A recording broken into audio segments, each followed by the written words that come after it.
Bonjour et bienvenue dans Ça Papillonne, le podcast qui t'aide à faire évoluer tes habitudes au travail de manière efficace et engageante. Je suis Rosanne Lemarchand, formatrice en efficacité professionnelle et chaque semaine, j'explore des thématiques variées autour de la gestion du temps et de la formation. Je te partagerai des conseils pratiques pour une meilleure organisation au travail et des histoires inspirantes pour t'accompagner sur ton chemin de formation. Ce qui m'importe, c'est de t'aider à faire un pas de côté, d'observer tes comportements au travail, de prendre du recul et j'espère te faire avancer. Chaque épisode est une opportunité d'explorer de nouvelles idées et d'acquérir des compétences. Installe-toi confortablement et laisse-toi guider. C'est parti! Bonjour et bienvenue dans ce nouvel épisode de Ça Papillonne. Et cette semaine, c'est une interview. Je les recommence là pour cette rentrée.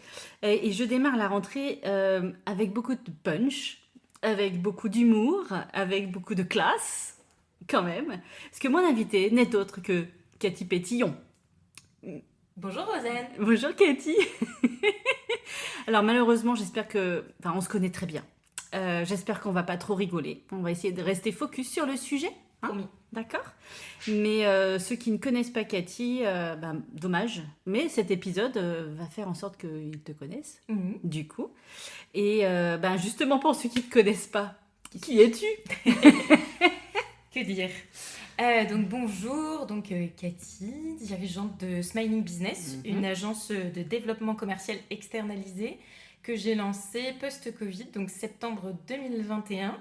On est 5 aujourd'hui, on aura bientôt des bureaux avec des places à louer d'ailleurs, en plein centre-ville de Quimper, à 2 pas des bars pour les after-work et des restos pour le midi, donc de quoi travailler dans de bonnes conditions. Et du coup, j'ai eu un parcours un petit peu particulier puisque j'aurais dû essayer de sauver la planète, à la place, je suis partie dans la sécurité au travail. Tout ça pour devenir commerciale par un heureux hasard et découvrir ma voie sans le faire exprès. Ta zone de génie. Voilà, c'est ça. Ça marche. Mais sauver la planète, finalement, non. Je fais le tri sélectif, ça compte ou pas? Ça participe. J'ai une voiture hybride aussi. Ouais, c'est bien. Je fais des trucs. Non, en vrai, je fais attention à tout un tas de choses. Mais t'es quand même sensibilisée. Oui, je suis sensibilisée. On rigole. Oh là là, voilà, on est des copines, on se connaît. Alors, est-ce que tu peux nous dire un peu plus sur ton métier actuel, ce que tu fais aujourd'hui, un petit peu plus dans les profondeurs? Ok. Donc, bien sûr, au tout début de Smiling Business, il a fallu que je m'occupe du développement commercial externalisé par mes propres moyens. Donc, j'ai mis en place toute une méthodologie qui me permet, quel que soit le client, de comprendre son contexte, ses offres, les personnes auxquelles elle s'adresse, pourquoi, qu'est-ce qui leur permet de se différencier et du coup de décrocher des rendez-vous, déclencher de nouvelles opportunités business. Et à terme d'augmenter leur chiffre d'affaires, parce évidemment, que c'est le nerf de la guerre. Donc j'ai mis tout ça au point, j'ai choisi un certain nombre d'outils que je challenge bien sûr de temps en temps, parce que sinon ça serait pas drôle. Mais j'ai mis au point méthode, outils, bien sûr les valeurs, la mission, c'est forcément le créateur d'entreprise qui est à la genèse de tout ça. Et aujourd'hui en fait j'ai switché, je suis plutôt du côté managérial, puisque comme j'ai 4 employés, ma mission, c'est plus de les faire monter en compétences, être le point d'entrée des clients, notamment sur leurs demandes, etc. Faire la liaison quand c'est nécessaire. Il faut savoir que chacun de mes employés est en charge et responsable de ses clients, donc ils peuvent échanger en direct avec eux. Et moi, je suis plus maintenant devenue le backup. Donc, j'ai une vision sur tout ce qui se passe. Je sais tout ce qui se passe quasiment tout le temps, sauf quand je suis absente. Et encore, je pense que je les Teams de façon régulière, même en cas d'absence. Et du coup, le but, c'est vraiment de me défaire de cette partie opérationnelle pour être plutôt sur la partie stratégie, méthodologie, outils. Et de développer à terme, même si pour le moment, c'est pas trop fait, la partie formation et consulting, puisque le business développement, c'est quand même... parce que je fais une différence entre... le commercial et le business développement. Pour moi, un commercial, c'est un peu le monde d'avant la start-up où on a des clients qui passent le pas de la porte ou qui appellent au standard. On a des clients par le bouche à oreille de façon assez facile. Ça, c'était le monde d'avant. le monde de la start-up, pour moi, a un petit peu tout révolutionné parce que tout est devenu concurrentiel. On est devenu beaucoup à faire la même chose, mais en pas pareil, sur un même sujet.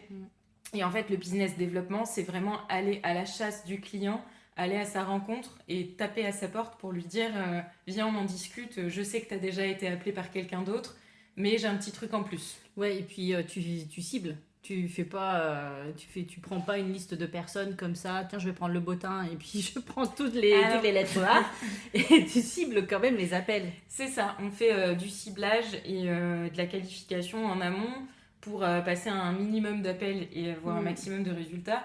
Mais bon, on va pas se leurrer, mes équipes passent leur journée à passer des appels. Voilà, donc mon rôle, c'est aussi de m'assurer qu'ils ont tout ce qui est disponible et nécessaire pour qu'ils le fassent de façon indolore. Oui, c'est ça. Déjà, dès le départ, tu me présentais ça comme ça, de faire de la prospection de manière indolore. C'est ça. Ce qui n'est pas gagné, quand même, je trouve, pour moi, mais c'est vrai que c'est un bel objectif. C'est pas facile. Non, ça c'est clair. Donc, tu me disais tout à l'heure que tu avais fait... tu étais partie pour sauver la planète. Donc, tu as quel diplôme ? Un master en écologie urbaine et développement durable. J'étais censée penser la ville de demain, donc le tri sélectif, ne plus avoir de voiture, etc. Et en fait, la crise des subprimes a fait que ce métier qui était en plein essor quand j'ai commencé ma formation, c'est juste cassé la figure. Et du coup, là, apparemment, on m'a dit qu'il y avait un regain, mais bon, c'est un peu tard pour moi. Donc, ils sont en train de se préparer à la ville à 50 degrés, quoi. La ville à 50 degrés, aujourd'hui avoir 4 voitures dans un même foyer, c'est plus possible parce qu'on commence à monter dans les étages au lieu de s'étaler. Il y a plein de choses qui font que, donc c'est un sujet que j'adore, mais c'est un sujet que j'ai jamais développé. Bon, on va essayer de pas trop aller là-dessus parce qu'en effet, moi, ça m'interpelle aussi, mais c'est pas le sujet du jour. Le sujet du jour qui nous rassemble, et à chaque fois dans toutes mes interviews, c'est l'organisation. Oui. Et quand même, dans ton parcours, t'es passé par la qualité. Il paraît. Donc, qu'est-ce que t'as appris dans ton métier de... Alors, t'étais responsable qualité ? QHSE, responsable QHSE, qualité, hygiène, sécurité, environnement. Qu'est-ce que ça t'a appris, cette expérience-là ? Alors,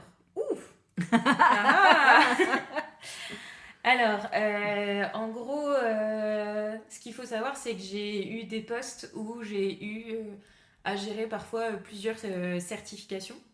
Donc de l'ISO, du MAS, plein de petites choses qui font rêver, avec des référentiels qui t'imposent une liste longue comme le bras de choses à appliquer systématiquement tout au long de l'année et quel que soit le service. Moi, j'ai eu à gérer ça, par exemple, sur une agence de 150 personnes, avec en back-office, donc dans les bureaux, peut-être une trentaine de personnes max, si ce n'est 20. Et tout le reste qui était détaché en mission sur le bassin nazérien, donc dans toutes les industries les plus complexes de France. Airbus, Cargill, les chantiers navals de Saint-Nazaire, Yara, qu'est-ce qu'il y avait d'autre ArcelorMittal. En gros, ils étaient tous dans des entreprises où ils pouvaient mourir ou alors où il fallait avoir une rigueur très très importante parce que justement des entreprises qui sont toutes ISO, etc. C'est ça. Et en plus, répercussion sur notre agence puisque en contrepartie, on devait être ISO aussi. Bah oui, du coup. Et cette agence était même sécurité défense. Ok. Secret défense. D'accord. Donc comme ça, on avait de quoi s'amuser très largement. Oui. Et du coup, la première chose qu'on apprend quand on est sur un ISO et ce genre de choses, c'est de travailler sur des process. Se poser la question, et je me suis rendu compte de façon assez drôle que c'est pas si évident pour tout le monde si on te demande la question de ok, tous les jours tu fais quoi, et décline-le-moi étape par étape. Les gens te disent oui, je fais ça. Oui, mais maintenant, étape par étape. Et qui est imbriqué par étape ? Est-ce que tu as besoin d'aller chercher dans d'autres services ? Est-ce que tu as besoin d'aller chercher de la documentation ? Peu importe. Si oui, comment ? Où ? Etc. Il faut tout que tu me dises. Et là, les gens te disent non mais tu te rends pas compte, c'est énormément de travail de te dire tout ça. Oui, sauf que moi, il faut que je le mette sur un papier là. Donc, on va le faire quand même. Et ça, je l'ai fait dans un gros groupe d'agroalimentaire sur le bassin de Saint-Malo. Et les managers qui te regardent comme un alien et qui te disent non mais moi j'ai pas envie de faire ça. Oui, sauf que on veut tous l'ISO, donc on va le faire quand même. Et donc tu es obligé, toi limite, d'aller à leur place avec une simple description, trouver quelles sont les étapes. Donc tu apprends à savoir décortiquer étape par étape ce que tu fais dans une session de travail pour une tâche. Parce que parfois une tâche c'est 100 étapes. Oui, et puis la tâche peut faire partie d'un monde, d'un process aussi plus large. Donc même à l'intérieur, en fait, ça peut être plein d'énormément de tâches. C'est ça. Avec plein de. Et donc il faut t'amuser à renvoyer au bon document, au bon endroit, etc. Pour qu'il y ait Ah non, c'était génial, je me suis éclatée. Les logigrammes, c'était la vie. C'est pour ça que tu as donc mis en place des process pour ta prospection aujourd'hui, pour ta méthodo, etc. Tu as ton process. Donc finalement, tu as ton expérience d'avant t'a permis de poser les bases en fait pour ta boîte d'aujourd'hui. Ouais, alors ils sont pas formalisés. J'ai manqué de temps ces dernières années pour les formaliser. Elle va me dire qu'elle l'a pas fait. Okay. Je l'ai pas fait. Les cordonniers sont toujours les plus mal chaussés. Voilà, bien sûr. Du coup, je l'ai pas fait. Par contre, chaque personne qui est intégrée, bon an mal an, elle finit par savoir toutes les étapes et dans quel ordre on les fait. Oui, et pourquoi. Ça, c'est l'expérience. C'est ça. Bien sûr. Donc c'est pour ça que je parle plus de méthodo aujourd'hui que de process. Parce que en effet, c'est formalisé nulle part. Après, j'aime bien laisser aussi une part de liberté à mes équipes. Parce que c'est bien de suivre un process, mais parfois ça t'empêche de challenger. Ouais, ok, d'accord. Mais du coup, ce petit côté, alors pas rigide, mais d'être assez carré finalement, c'est quelque chose qui... t'as ça dans toi maintenant, quoi. Ah oui, je sais pas faire autrement. Et ça. Quand je vois des gens ne pas le faire, ça a tendance à réveiller un truc en moi et je dois prendre sur moi pour ne pas intervenir et dire à la personne tu es pourquoi tu fais ça? C'est ça. Parce que après tout, chacun travaille comme il veut, quoi. Ouais. Mais il y a une phrase je sais pas qui l'a dit cette phrase-là, mais la délégation, c'est apprendre à... Putain, je vais me planter sur cette phrase-là. Apprendre à laisser à ceux qui savent faire. Non, c'est accepter que ce soit pas aussi bien fait que par soi-même. Oui, ouais.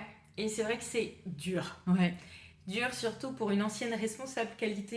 Il y a des fois où je suis en mode respire, regarde ailleurs. Ah, un papillon. C'est pas grave. C'est pas toujours évident, mais surtout qu'en plus, là, il y a double dose. Il y a le côté ADN qualité et il y a le côté dirigeante d'entreprise. C'est ton bébé. Et donc, quand tu commences à intégrer des équipes, bon, j'y vais petit à petit, c'est une embauche par an, mais une embauche par an, c'est quand même... Il y a même eu une année, c'est quand même ça. Donc, chacun sa personnalité, chacun ses points où il est très rigoureux et d'autres points où pas du tout. Et j'ai un membre dans mon équipe qui, s'il écoute, se reconnaîtra sans doute. Là, c'est il. Qui travaille bien, mais qui va pas avoir... il peut être tête en l'air, quoi. Et du coup, il faut que tu apprennes à te dire, oui, mais quand quelqu'un est tête en l'air, c'est dans son ADN. Ouais. Mais tu peux pas... C'est dans son caractère. Tu peux pas juste être tout le temps à lui demander d'être 100%. Par contre, tu peux lui demander d'essayer de se rapprocher au maximum des standards que tu trouver des astuces, quoi. Lui indiquer les endroits où c'est pas grave s'il est tête en l'air, et lui indiquer les endroits où s'il est tête en l'air... ça va être un peu moins facile. Ouais. Voilà. Mais en fait, tu es vachement à l'écoute des caractéristiques de chacun, des profils de chacun et des besoins de chacun. Ça, c'est l'autre des formations professionnelles quand tu deviens business développeur. Parce que si tu veux vendre, en fait, tu es aussi obligé de capter qui et comment, qui a besoin d'être rassuré, qui a besoin d'être drivé, qui a besoin... Et ça, moi, j'ai pas eu de formation là-dessus. C'est venu... tout seul, alors ça fait un peu, je me fais des petits bisous à moi-même, mais en vrai c'est pas inné chez moi, je l'ai appris sur le tas. Ouais. Du coup t'es obligé, tu captes qu'il y a des gens c'est de l'ego, il y a des gens c'est autre chose, et tu joues plus ou moins avec ces cartes-là, et ben dans une équipe finalement, si tu veux que les gens ils avancent, faut aussi te dire, bon bah il y en a un, ce qui le fait driver, c'est l'ambition, l'envie d'aller plus loin, il y en a un, il aime bien être un peu plus au calme, et il aime bien que justement tu sois dans la bienveillance et l'écoute, l'accompagnement. Il faut réussir à faire le caméléon, ce qui est parfois un peu fatigant, ouais, bah oui, mais qui, je pense, participe grandement à la qualité de vie au travail, quoi. Oui, parce que bon, j'ai quand même croisé l'équipe tout à l'heure. Ils n'avaient pas l'air d'être malheureux, ils n'avaient pas l'air de pleurer sur leur clavier et leur téléphone. Ça avait l'air d'aller, quoi. Pourtant, Lucas, aujourd'hui, c'est dur pour lui. Oui.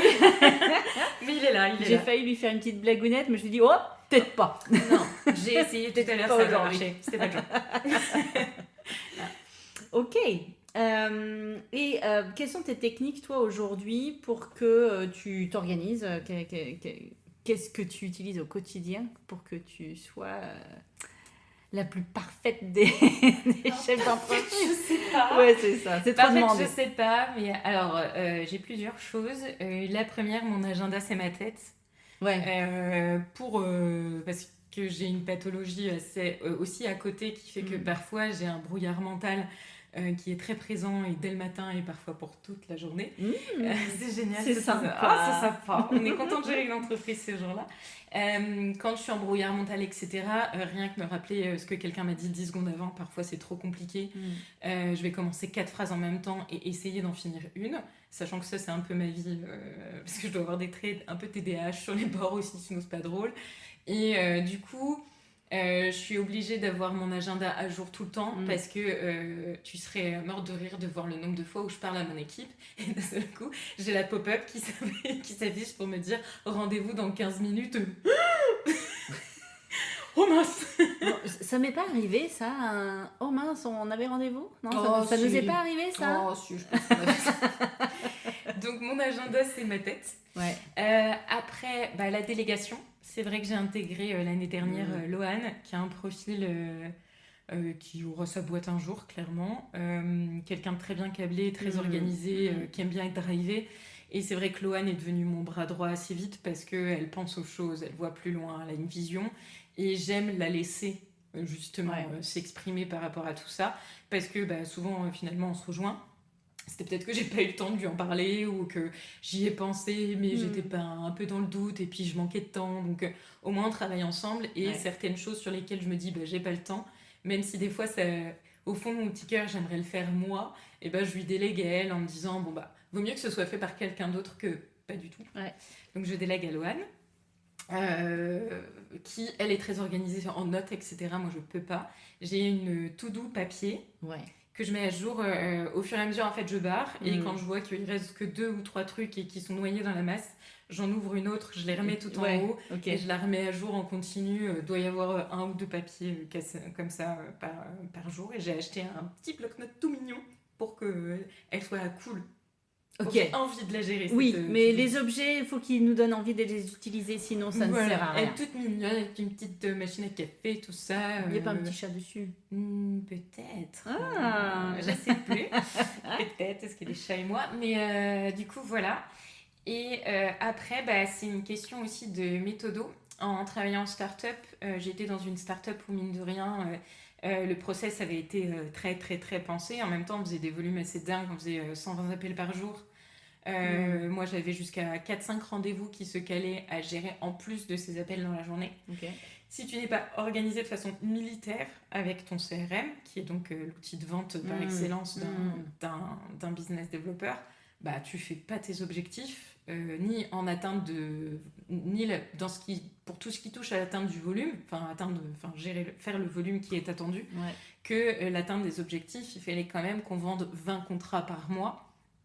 20 contrats par mois, quand tu les fais, tu finis le mois, t'es fatigué, quoi. Donc, si t'as pas un outil pour penser à ta place, et donc ça, c'est quelque chose que j'apprends à mon équipe, je leur apprends à utiliser le CRM de la même manière que moi, en leur disant, c'est pas compliqué, il devient ton cerveau, tu as 0 charge mentale à attribuer à qu'est-ce que je dois faire pour quel client et quand. Il faut vraiment que juste tu ouvres et limite bêtement tu suis le truc. T'as juste à organiser ce qui est déjà organisé, c'est bon. Et tu utilises quoi comme CRM, toi? Moi, je suis sur HubSpot. C'est ma petite bible à moi. J'ai été voir, je suis en version gratuite évidemment, mais j'avoue ça me... Déjà c'est en anglais, alors j'ai vachement de mal.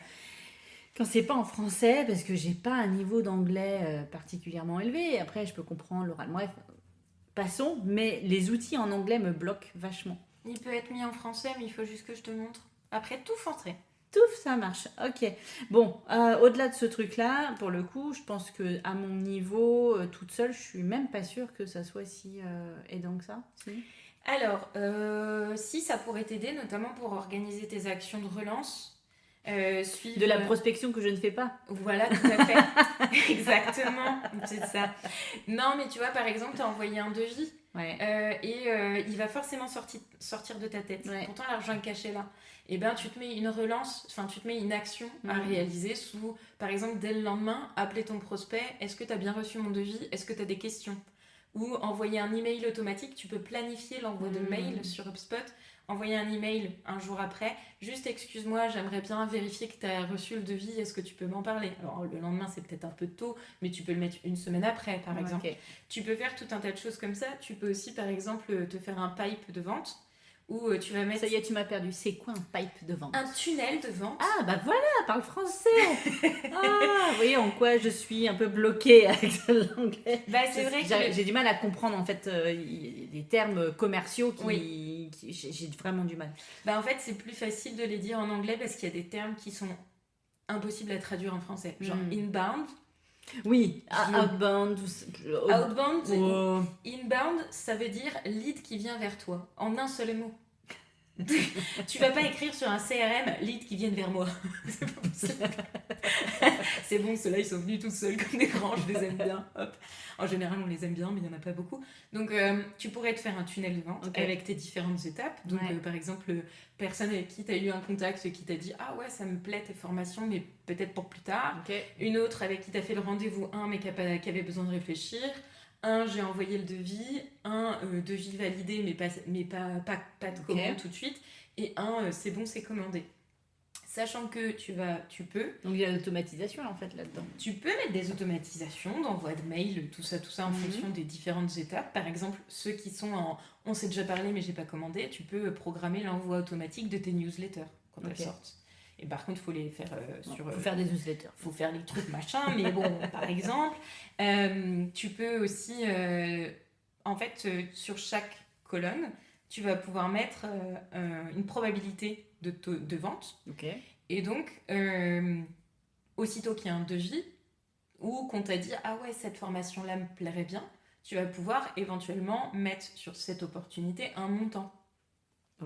Et HubSpot, grâce aux probabilités de vente plus le montant, va être capable de te planifier en fait dans les prochains mois combien tu es censé gagner. Ce qui te donne une visibilité quand même pas mal. Alors je sais que toi, tu es déjà en train de faire tes calculs sur Excel de comment tu pourrais faire tout ça. Je te connais. Oui, voilà, moi j'avoue, je suis fanatique d'Excel, mais c'est vrai que c'est gagner pratique. du temps... Et ça peut tu peux faire des stats sur combien tu as perdu, combien tu as gagné, etc., etc. Donc c'est vrai que pour moi, avoir un CRM aussitôt qu'on vend, c'est important. Ça sécurise aussi. Moi, j'envoie tous mes devis, ça fait partie de ma méthode. J'envoie tous mes devis depuis mon CRM. Comme ça, j'ai une trace de l'envoi, autre que dans ma boîte mail. Et en plus, je peux faire le suivi des ouvertures. Donc, admettons, tu envoies une facture à quelqu'un qui te dit « Ah, je l'ai jamais reçu !» Et tu as 10 ouvertures. Tu sais que la personne est de mauvaise foi. Tu sais que tu peux peut-être commencer à lancer certaines actions désagréables. Donc moi, je fais... Même des mails de relance, en fait, pour des factures, ça marche aussi. Tout ce qui est... surtout s'il y a un risque de contentieux, j'ai tendance à en passer par un outil qui me permet de suivre. Donc en effet, HubSpot, c'est ta bible. C'est ça. C'est toute ta tête, quoi. Pour les factures, j'ai Pennylane, qui fait automatiquement. Mais pour tout ce qui est envoi de devis, etc., étant donné que mon devis est toujours lié à mes CGP, pour être sûr que, pareil, j'ai des ressources pour me retourner vers les personnes si nécessaire, et ben en fait, je peux vérifier que la personne elle a bien reçu les pièces. Donc si jamais à terme il y a un contentieux et qu'elle me dit bah non, moi je veux pas payer parce que ça, moi je trouve que blablabla. Oui, mais alors les CGP tu les as eus, je sais que tu les as reçus, je sais que tu as lu le mail, donc officiellement tu les connaissais avant qu'on travaille ensemble. Donc maintenant en fait, donc en gros je mets un maximum de pièces de mon côté pour que si jamais j'ai besoin d'aller, même si j'ai pas envie d'y aller, j'ai les infos, quoi. Et puis je sais que ça t'est déjà arrivé d'aller devoir chercher de l'argent. Que je ne reverrai jamais. Ah, c'est toujours pas fini ce truc-là. Redressement judiciaire de la personne, donc je ne reverrai jamais mon argent. D'accord. Bizarrement, j'ai lancé les démarches et le redressement judiciaire est tombé juste après. C'est pas grave. Mais ça arrive à tous les entrepreneurs, de toute façon. Il n'y a pas un qui n'a pas connu un truc comme ça. Ah bah oui, clairement. Donc, Je ne suis pas seule. Non, tu n'es pas seule. Et puis, je voudrais juste refaire une petite parenthèse sur Penny Lane, puisque pour les personnes qui ne connaissent pas, c'est un logiciel de facturation, suivi de compte, voilà. Banque en ligne. Voilà. Il y a un peu de plein de trucs. Ouais, et je le trouve vachement bien. Je l'ai aussi depuis peu, comme toi. Peut-être 4 fois avant moi, c'est possible. Je ne sais pas. Mais en tout cas, moi j'ai été agréablement surprise par ce logiciel qui est, bon voilà, tu fais ton devis, tu fais ta facture, mais ça va au-delà de ça, ça va chercher en effet tes lignes de compte, tout ce qui rentre, tout ce qui sort, et tu dois relier une facture client avec une rentrée d'argent ou une facture fournisseur avec une sortie d'argent. Et ça, tout ça, c'est remonté au comptable. Donc, en fait, ça fait gagner du temps à tout le monde, je trouve. Et vraiment, le système Penny Lane, j'avais testé déjà des systèmes, enfin, un système de gestion comptable un peu plus automatisé. Mais c'était la machine de guerre. Enfin, non, c'était pas la machine de guerre. Justement, c'était la grosse machine. Usine à gaz. Usine à gaz, c'est ça que je cherchais. Merci Cathy. Donc, ça m'a tellement saoulée que je faisais ma compta en plusieurs jours, en plusieurs fois. Donc, et ça me gonflait. Et avec Penny Lane, oh punaise, qu'est-ce que c'est facile, c'est pratique. Ça va. Tu peux même dire, bah tiens, dans ma boîte mail, j'ai. Non. Tu peux envoyer un mail à Penny Lane pour envoyer une pièce jointe. Bon, ceci dit, moi, je les garde dans mon ordi, donc du coup, je vais juste chercher dans l'ordi, mais il y a quand même des automatisations qui sont sympas. Ouais. Et vraiment hyper bien surprise par le logiciel. Bah, c'est vrai que moi, je suis passée comme toi, plusieurs heures à faire mes rapprochements comptables, aller chercher un ticket de caisse et le mettre en face d'une dépense. Je suis passée de 2-3 heures à même pas 1 heure sur Penny Lane, quoi. C'est vrai que c'est un outil qui fait gagner du temps. Et ça me fait penser que du coup, j'ai un dernier outil. Enfin, un dernier, je dois en avoir plein d'autres. Hein, mais vas-y, je pense à un outil pour m'organiser qui est donc de tout avoir sur un drive partagé. Aussi bien avec mes employés que mes clients. Parce que j'ai constaté, et ça doit être le cas de plein de métiers finalement, que surtout quand on est en prestat de service en fait, les clients se plaignent d'avoir un manque de visibilité sur ce qui se passe, sur ce qui est fait, sur ce qui a été fait, voilà, ce qui a été fait ou pas.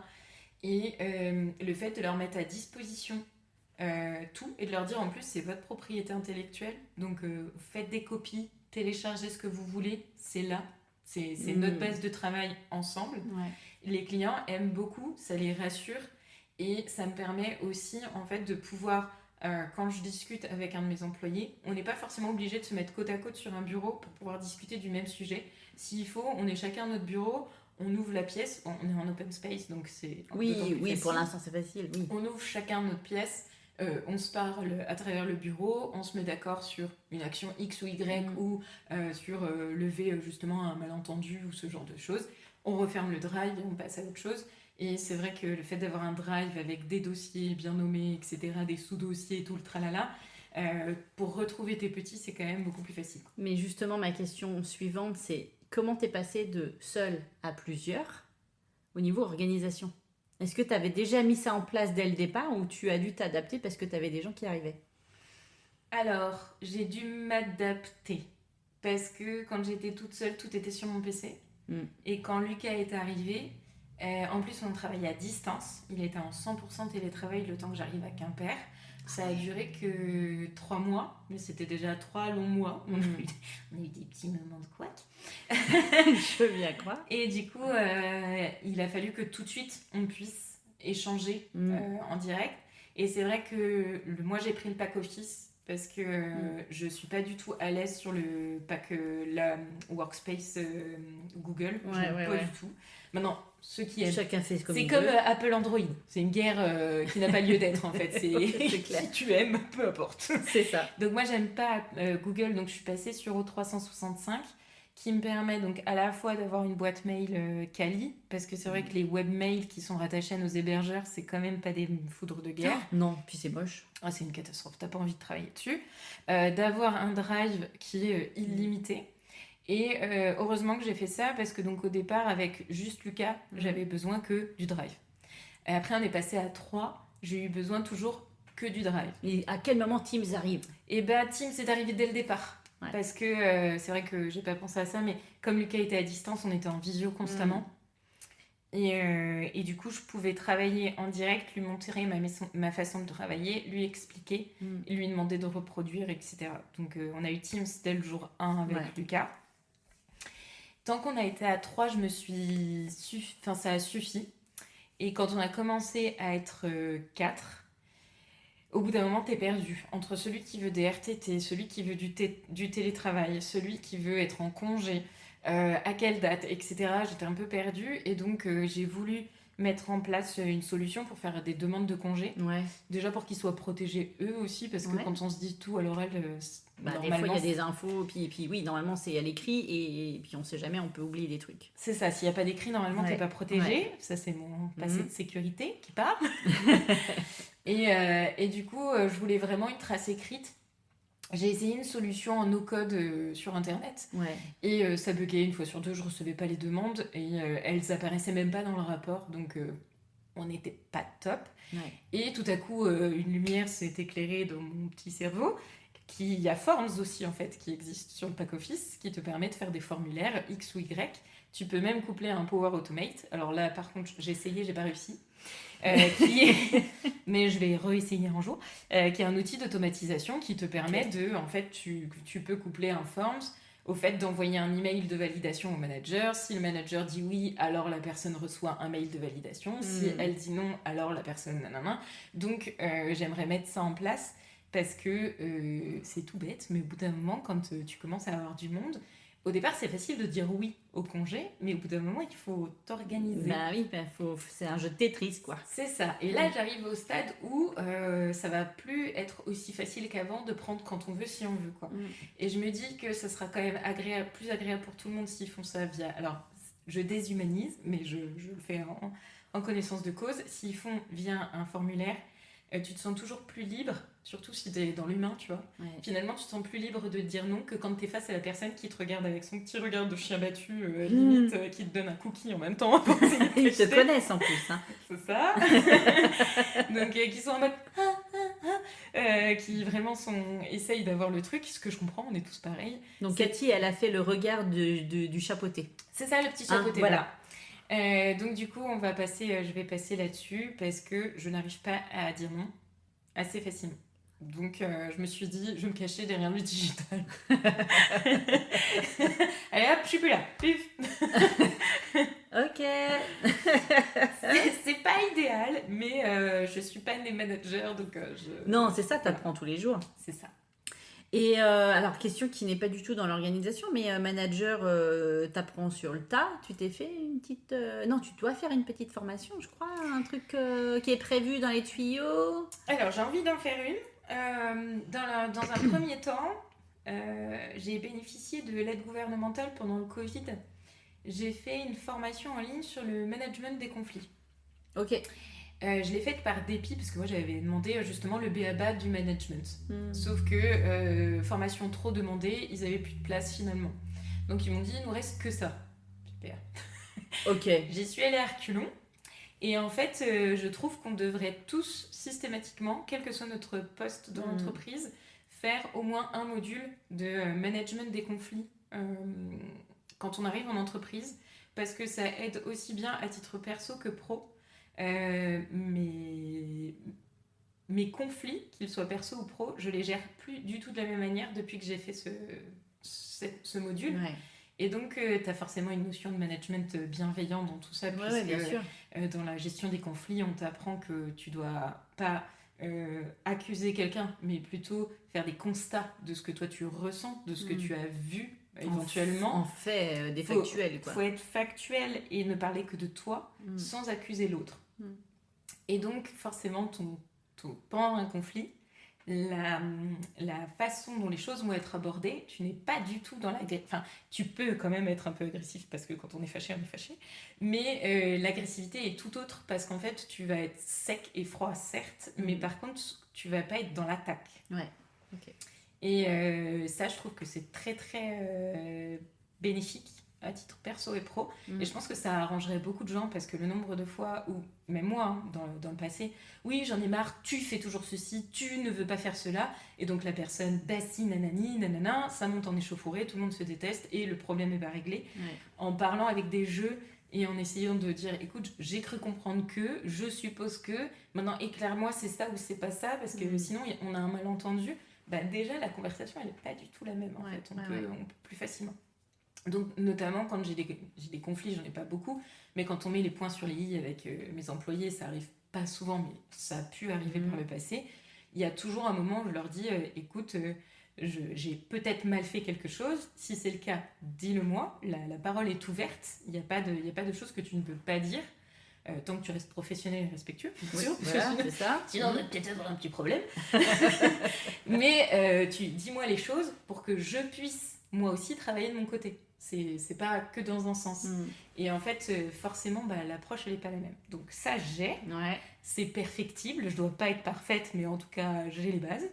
Et j'aimerais faire une autre formation sur le management, justement, position de manager, ce genre de choses. Parce que je suis quelqu'un d'assez pétillant, etc. Mais un petit peu. Rien qu'avec ton nom de famille, je veux dire, c'est vrai que... Oui, c'est ça. C'est moi. Voilà. L'image est posée. C'était fait pour. Pétillon. Pétillon, quoi. Pétillon tous ensemble. C'est ce que j'ai eu au téléphone. Vous appelez comment ? Madame Pétillon.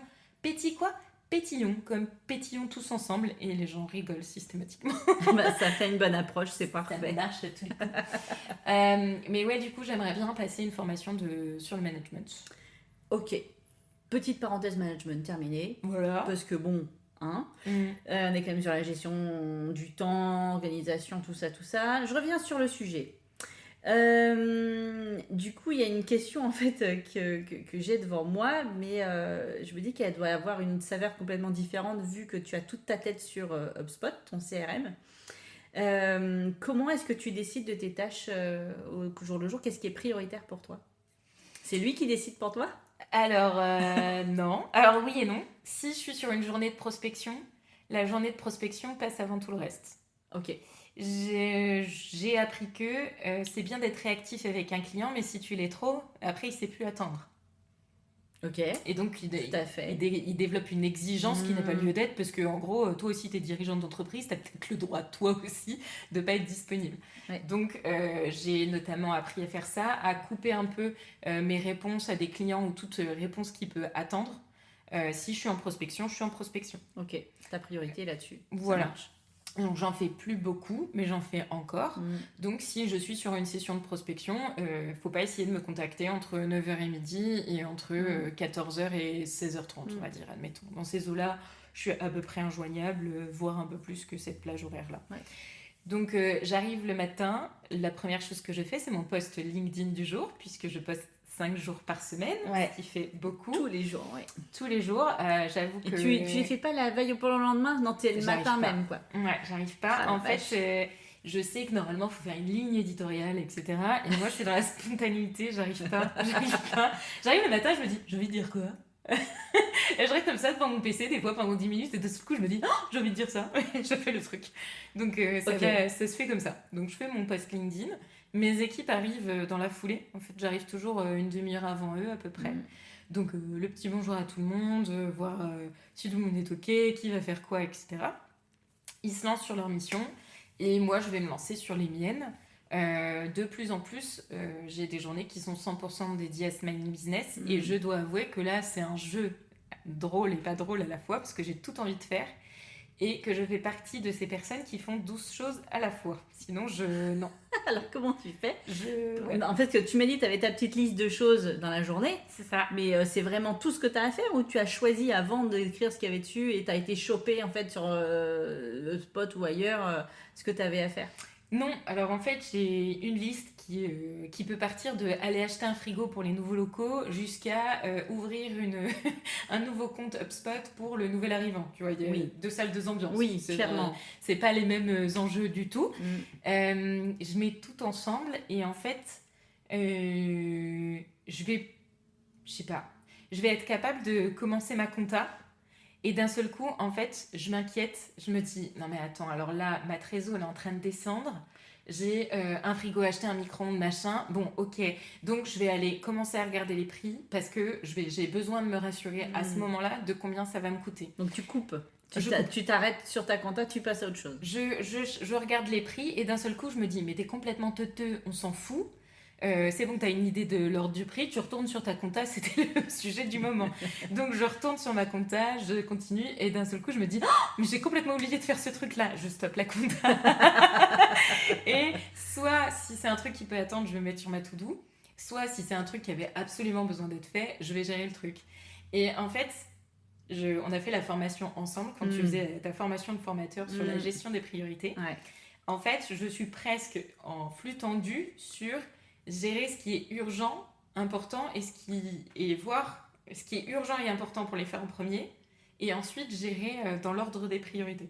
Et souvent, ce qui me reste à la fin de la journée, c'est strictement pas important et je regarde, je suis oh pouf, et je le ferai demain. Ou je le ferai en prospectant parce que quand je prospecte, je m'ennuie. Ah, oui, c'est tellement répétitif. Ah, je m'ennuie, mon cerveau n'est pas assez. Mais là, tu peux aller voir en effet les prix des frigos et des micro-ondes. Donc, je vais aller voir le prix des frigos et des micro-ondes. Et Lucas, quand je l'ai formé, me disait non, mais attends, Cathy, pendant l'appel, t'as fait 3 trucs là. T'as été regarder ta boîte mail, t'as répondu à truc, après t'as été sur tel logiciel, t'as fait tel truc, après t'es retourné sur HubSpot, t'as tout logué et tu te souviens exactement de tout ce qui vient de se passer. Je dis oui, Lucas. Il me dit qui es-tu?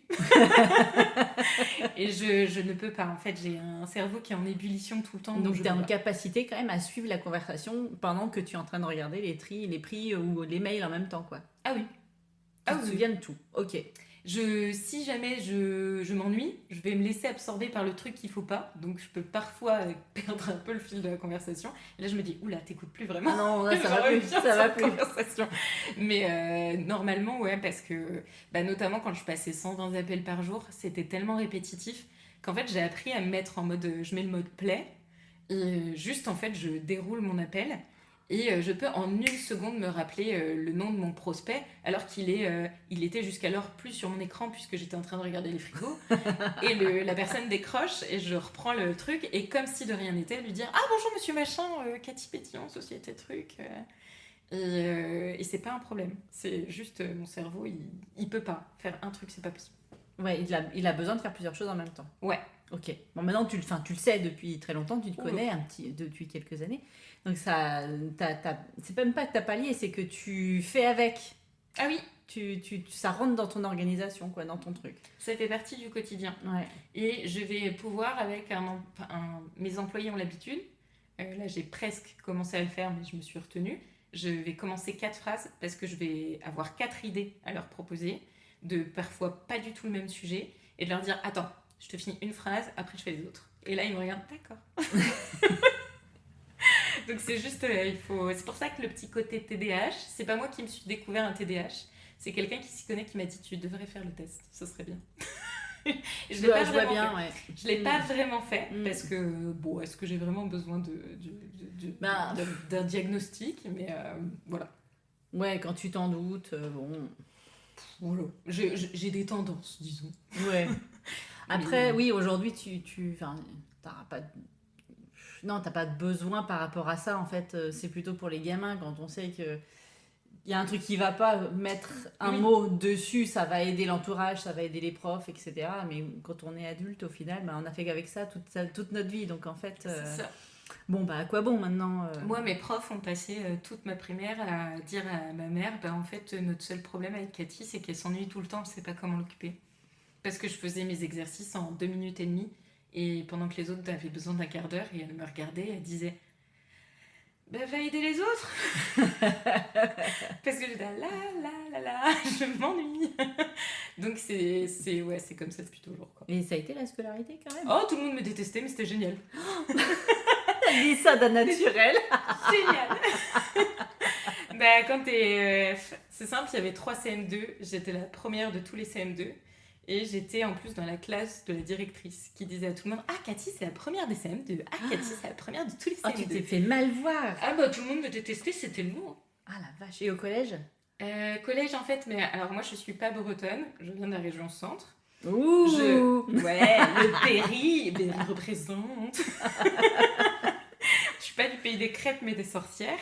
Et en fait, dans le Berry, contrairement à la Bretagne, être en privé catho, c'est être dans une école d'excellence. Okay. C'est des écoles qui sont chères, donc tout le monde n'y va pas. Par exemple, pour la petite histoire, j'étais avec le petit frère de Vicomte Arthur. la marque de vêtements que tu trouves au Galeries Lafayette. Oui, je ne vais pas. On n'a qui pas de Galerie Lafayette à et qui Quimper. s'appelle Vicomte Arthur parce que le mec est vicomte, en fait. Ok, d'accord. Et ils se font déposer en Jaguar. D'accord. Moi, j'y allais en navette pourrie, mais eux, ils se faisaient déposer en Jaguar devant l'école. Enfin, pas cette famille-là, mais il y a certaines familles déposaient leurs enfants en Jaguar, etc. Donc, tu arrives dans une école d'excellence où, du coup, en fait, c'est plus qui sera le premier. Ah ouais. Il n'y a pas de on déteste les meilleurs. C'est waouh, les meilleurs sont les meilleurs et qui sera le premier. Ok. Et du coup, j'ai appris à lâcher du lest parce que ça demande beaucoup d'énergie d'être le premier et qu'avoir des copains, c'est bien. C'est pas mal. C'est assez Donc, tu as sympa. découvert la sociabilisation en fait au collège. C'est ça. Ouais, fin collège. Hein. Ah ouais. Ouais. Collège, Ok. lycée, quoi. Lycée, je me suis mis en mode mollo mezzo, l'astico, 13-14, c'est bien, moyenne. Et je suis restée là, comme ça, j'avais des copains. Ok. C'était pas Donc, mal. tu avais les deux au final. Tu avais un truc qui est bien, un passable. 13-14, c'est quand même vachement bien. Et puis, les copains, tu as réussi à concilier les deux. Ouais. Bon, T'as ça, juste c'est tes parents cool. sur le dos à te dire Je t'ai vu faire mieux. je sais que tu peux avoir 16. Oui, 14, c'est bien.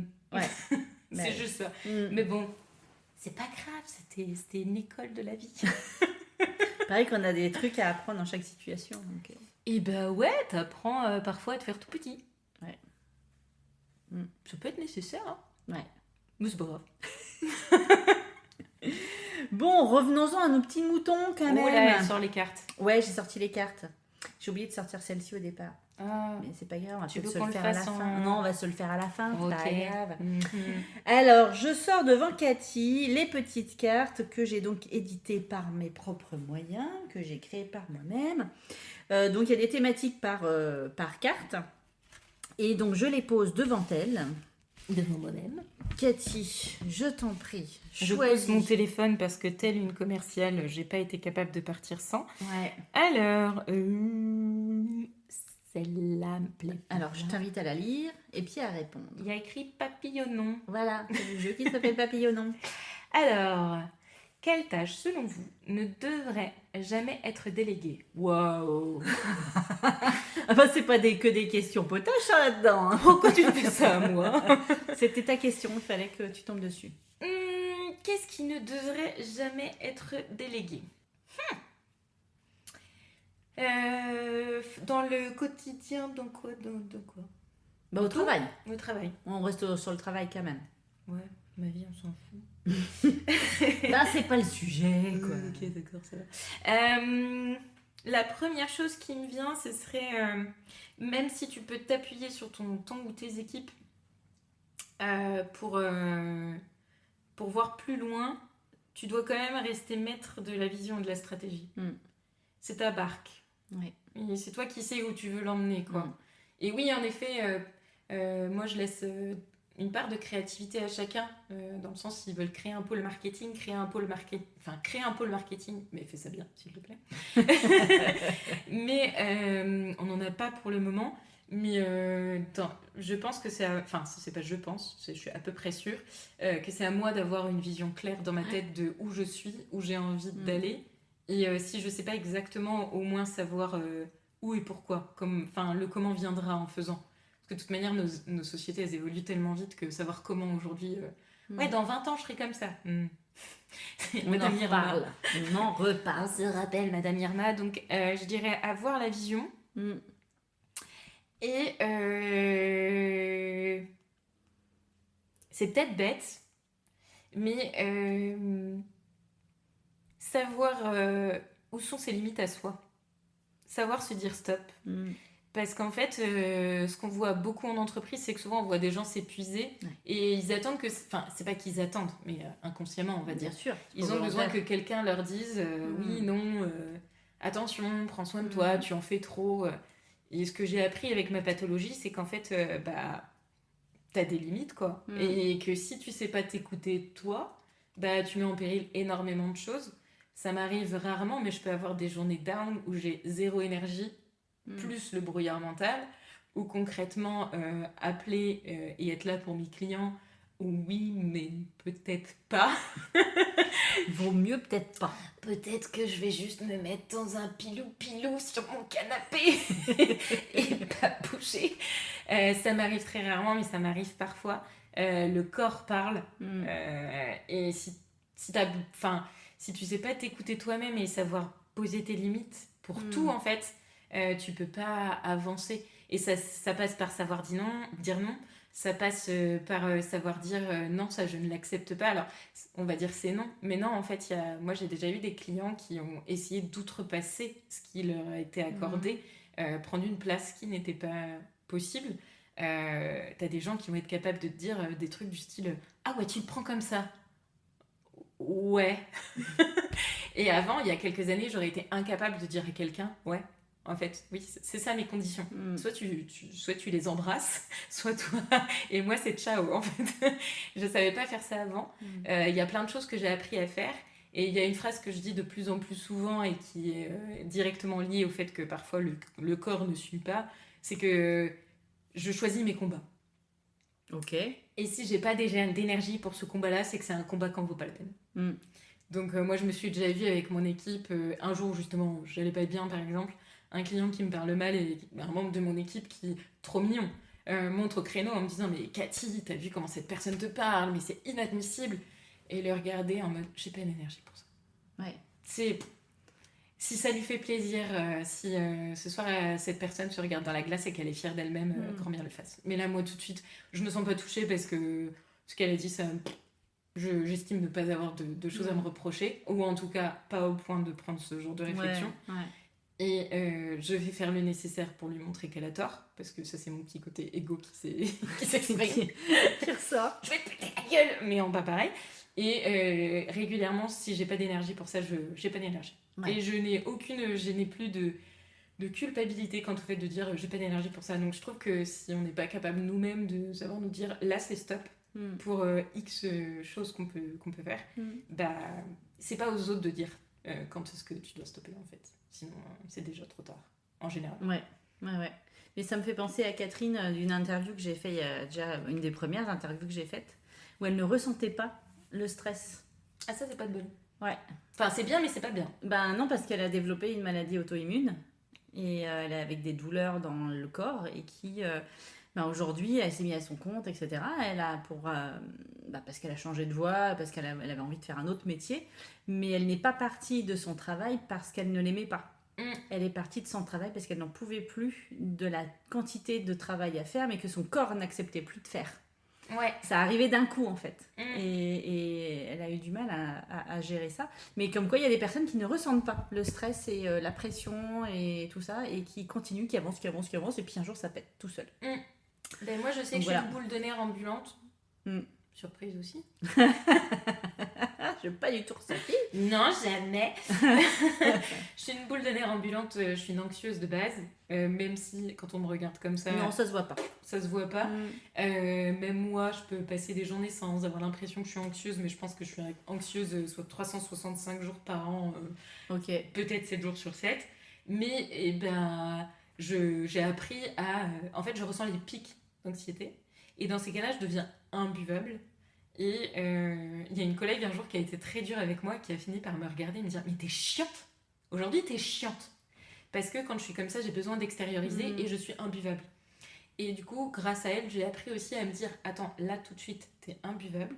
Va faire un tour. » Va marcher un peu, va Parce que les gens n'ont pas besoin de supporter et de participer à cette anxiété, en fait. Mais... voilà, comme quoi des fois t'as besoin de quelqu'un pour te donner un coup de pied au cul alors que tu devrais t'en rendre compte tout seul en fait. Ouais, aussi, comme quoi on peut très bien se contredire oui, parce en que... 2 minutes chrono. Voilà, mais non mais elle me l'a dit et depuis je sais faire quoi. Mais à l'époque j'aurais été incapable d'identifier que oui, à ce moment-là j'étais en pic de pression et que du coup je dépressurisais mais d'une façe qui était juste imbuvable pour mon entourage et que c'est pas possible en fait. Il faut savoir écouter ça parce que c'est pas facile. Hein. Ah bah sur le coup je l'oublierai jamais cette phrase. Sur le coup, ça a fait mal, mais elle avait complètement raison. Donc, ouais, après coup, bon, ok. On met sa fierté dans sa poche et puis on se dit, ouais, ok, elle a peut-être raison.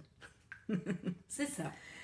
On arrive au bout quand même, parce qu'on est à plus de 50 minutes d'enregistrement. On savait que voilà. Est-ce que on va se tirer... Pardon, je recommence. Tire-moi les cartes, Rosette. Dis-moi mon avis. Je vais couper. J'aimerais bien en fait faire tester un jeu de cartes qui s'appelle Oser les rencontres authentiques. Donc il n'y en a rien à voir avec la gestion du temps. Nous, on est une rencontre authentique. Ah, nous sommes carrément une rencontre authentique. Et parce qu'on s'est rencontrés, on s'est dit on se connaissait depuis toujours. Ouais. Hein, on a passé la soirée ensemble, on s'est dit, on se connaît. Et on était déjà à rigoler toutes les 3 secondes et demie. Voilà, c'est ça, c'était très très bien. Donc voilà, en fait, ce sont des questions que la personne qui a écrit ça, et je vais remettre son nom parce que là, comme ça, je crois que c'est Amélie, je ne sais plus son nom de famille. Elle a créé ce jeu de cartes pour pouvoir discuter avec les gens. Et en fait, ce jeu-là, plus ça va, plus je le sors en famille. Pendant des soirées, et en fait on apprend des trucs sur nos enfants, sur les cousins, sur nos frères, nos sœurs, voilà. Et c'est très agréable à regarder et à écouter surtout. Ok. Voilà, c'est très joli. Donc je te laisse prendre une carte et puis on finira sur cette jolie intention. Si on pouvait vous faire un cadeau immatériel qui remplisse vos attentes, ce serait lequel? Oh, c'est bien pour finir l'interview, ça. Un cadeau immatériel qui remplisse vos attentes, ce serait lequel? C'est pas facile, hein. On va laisser un peu de temps à Cathy pour réfléchir. En plus, immatériel. Ouais, c'est pas facile, hein. Dans un monde capitaliste, tu parles à une commerciale qui aime l'argent. Si on pouvait vous faire un cadeau immatériel qui remplisse vos attentes, ce serait lequel? J'aimerais... Oh, je vais me la jouer philosophe. Oh, vas-y. Allez, c'est parti. J'aimerais que de façon naturelle, tout à chacun sache accueillir la personne qu'il a en face de lui comme elle est. Juste comme ça. Juste t'arrives, t'es qui tu es, et t'as pas besoin de porter un masque, t'as pas besoin de... Faire semblant. T'as pas besoin de t'adapter à l'autre, t'as pas besoin de devenir typique, parce que maintenant apparemment il y a les typiques et les atypiques. T'as pas besoin d'essayer de rentrer dans une société parce que apparemment tout le monde fait comme ça. J'ai parlé tout à l'heure à un sourd, alors par téléphone, parce qu'il est appareillé, etc., qui me disait je vends pas assez. Il a créé une offre autour de ça, il a une mission et c'est super beau ce qu'il fait.